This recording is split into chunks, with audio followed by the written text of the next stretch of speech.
ಶ್ರೀನಿವಾಸತ್ತೆ. ಹರೇ ಶ್ರೀನಿವಾಸಮ್ಮ.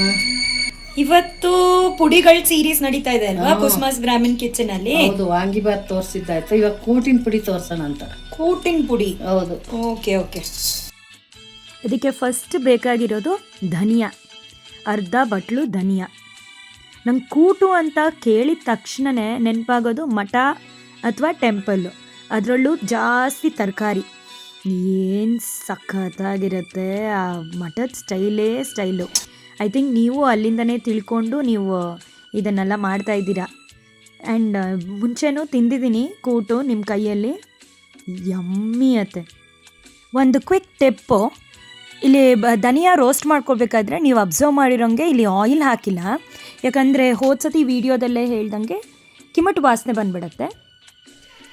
ಇವಾಗ ಅರ್ಧ ಬಟ್ಲು ಧನಿಯಾ ತಗೊಂಡಿದ್ವಲ್ಲ, ಇವಾಗ ಅದ್ರ ತುಂಬ ಇನ್ನು ಎರಡರಷ್ಟು ಮೆಣಸಿನ್ಕಾಯಿ ತೊಗೊಂಡಿದ್ದೀನಿ. ಇದಕ್ಕೂ ಯಾವುದೇ ಆಯಿತು, ನೀವು ಮಸಾಲೆ ಮಾಡಬೇಕಂದ್ರೆ 1 ಬಟ್ಲು ಧನಿಯಾ ಇದ್ದರೆ 2 ಬಟ್ಲು ಮೆಣಸಿನ್ಕಾಯಿ ಇರಬೇಕು. ಇದು ಬ್ಯಾಡಿಗೆ ಮೆಣಸಿನ್ಕಾಯಿ ನಿಮ್ಗೆ ಬೇಕು ಅಂದರೆ ಗುಂಟೂರು ಅರ್ಧ, ಬ್ಯಾಡಿಗೆ ಅರ್ಧ ಹಾಕ್ಕೋಬೋದು, ಖಾರ ತಕ್ಕಂಗೆ. ನನಗೆ ನಮ್ಮನೇಲಿ ಖಾರ ಜಾಸ್ತಿ ತಿನ್ನಲ್ಲಲ್ಲ, ಖಾರ ಬೇಡ ನಮಗೆ ಜಾಸ್ತಿ, ಅದಕ್ಕೆ ನಾನು ಇದಕ್ಕೂ 2 ಸ್ಪೂನ್ ಎಣ್ಣೆ ಹಾಕ್ಕೊಂಡು ಹುರ್ಕೋಬೇಕು. ಘಾಟು ಹೊರಟೋಗ್ಬಿಡುತ್ತೆ ಅಂತ ಚೆನ್ನಾಗಿ ಹುರ್ಕೋಬೇಕು. ಇದನ್ನು ಇವಾಗ ಆಗಿದೆ. ಇದು ಮೆಣಸಿನ್ಕಾಯಿ, ಧನಿಯಾ ಹುರ್ಕೊಂಡಿವಿ. ಇದಕ್ಕೂ ಒಂದು ಚಿಕ್ಕ ಕೊಬ್ಬರಿ ಬಟ್ಲು ತೊಗೊಂಡಿದ್ದೀನಿ, ಒಣ ಕೊಬ್ಬರಿ ಹುರ್ಕೊಳ್ಳೋಣ. ಇದಕ್ಕೂ ಡ್ರೈ ರೋಸ್ಟೇ, ಎಣ್ಣೆನ ಹಾಕೋದು ಬೇಕಾಗಿಲ್ಲ. ಇದೆಲ್ಲ ನೀವು ಯಾವ ವಯಸ್ಸಲ್ಲಿ ಮತ್ತೆ ಹೇಗೆ ಮದುವೆ ಆದ್ಮೇಲೆ ನಾ ಇವೆಲ್ಲ ಇಲ್ಲಿ ಮಂತ್ರಾಲಯ ಬಂದ್ಮೇಲೆ ಅವಾಗ ಅವ್ರು ಅಡುಗೆ ಎಲ್ಲ ಮಾಡ್ತಿದ್ರಲ್ಲ, ಕೂಟು ಬಾತು ಅವೆಲ್ಲ, ಅವಾಗ ಹಂಗಾಗಿ ಅವಾಗ ಕೇಳ್ಕೊಂಡು ಯಾವ ಥರ ಮಾಡೀರಿ, ಏನೇನು ಹಾಕಿದ್ರೆ ಎಲ್ಲ ಕೇಳಿ ಕಲ್ತಿದ್ದೆ. ಅಮ್ಮನ ಮನೆ ಕಡೆ ಇವೆಲ್ಲ ಪುಡಿಗಳು ಮಾಡಲ್ಲ, ಬರೀ ಹುಳಿ ಪುಡಿ ಸಾರಿನ ಪುಡಿ ಅಷ್ಟೇ. ಮಂತ್ರಾಲಯ ಬಂದ ಮೇಲೆ ಮದುವೆ ಮಾಡ್ಕೊಂಡು ಬಂದಮೇಲೆ ನಾನು ಇವೆಲ್ಲ ಕಲ್ತಿದ್ದು ಪುಡಿಗಳು. ಸೊ ಇದು ಸ್ಟೋರಿ. ಅದು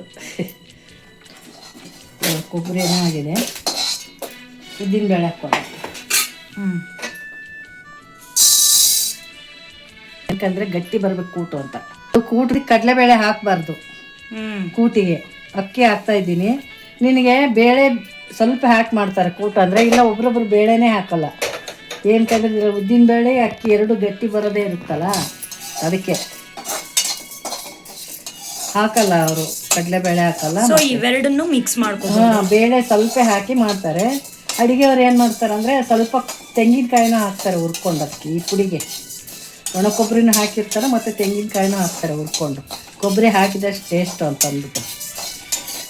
ಒಬ್ರೊಬ್ರಿಗೆ ಕೂಟ್ ಅಂದ್ರೆ ತುಂಬಾ ಆಸೆ ಇರುತ್ತಲ್ಲ, ಇಷ್ಟ ಇರುತ್ತೆ. ಹಗಲೆಲ್ಲ ಕೇಳ್ತಾರೆ, ಈ ಪ್ರಮೋಚ ತಗಲ ಕೇಳ್ತಾರೆ. ಮರ್ತು ಬಿಟ್ಟಿನಿ ಹೇಳಿ ಹೆಂಗೆ ಮಾಡಿದ್ದು ಅಂತ, ಪುಡಿ ಅದಕ್ಕೆ ಏನು ಹಾಕ್ಬೇಕು ಅಂತ. ಇವಾಗ ಅವ್ರಿಗೆ ಹೇಳ್ಬೇಕು, ನೋಡ್ಕೊಳ್ಳಿ, ಮಾಡ್ಕೊಳ್ಳಿ, ತಿನ್ಕೊಳ್ಳಿ ಅಂತ. ಪಮೋಚಿ ನೋಡ್ಕೊಳ್ಳಿ, ಮಾಡ್ಕೊಳ್ಳಿ, ತಿನ್ಕೊಳ್ಳಿ.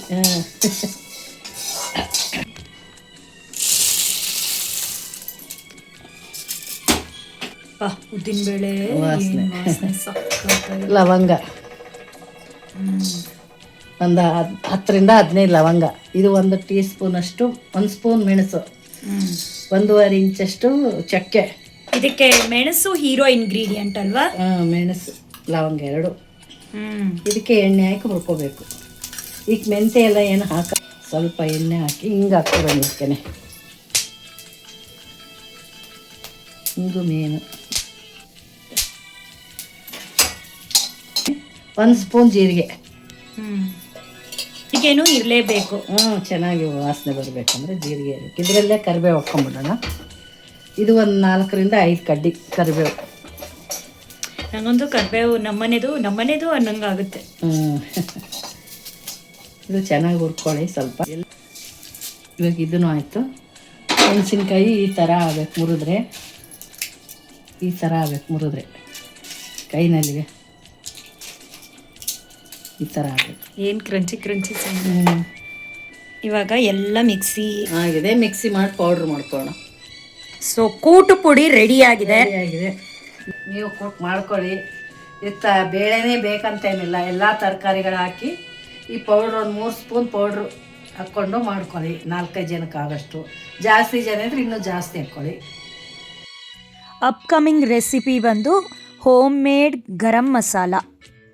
ಸಬ್ಸ್ಕ್ರೈಬ್ ಮಾಡಿಕೊಂಡು ಬೆಲ್ ಐಕನ್ ಕ್ಲಿಕ್ ಮಾಡಿದ್ರೆ ನಾವು ಯಾವುದೇ ರೆಸಿಪೀಸ್ ಹಾಕಿದ ತಕ್ಷಣ ನಿಮಗೆ ಫಸ್ಟ್ ನೋಟಿಫಿಕೇಷನ್ ಬರುತ್ತೆ. ಎಲ್ಲರೂ ಕುಸುಮಾಸ್ ಬ್ರಾಹ್ಮಣ್ ಕಿಚನ್ಗೆ ಸಬ್ಸ್ಕ್ರೈಬ್ ಮಾಡಿ ಮತ್ತು ಟೈಪ್ ಮಾಡಿ ಕಾಮೆಂಟ್ ಬಾಕ್ಸಲ್ಲಿ ಹೇಗೆ ಟೇಸ್ಟ್ ಇದೆ ಅಂತ.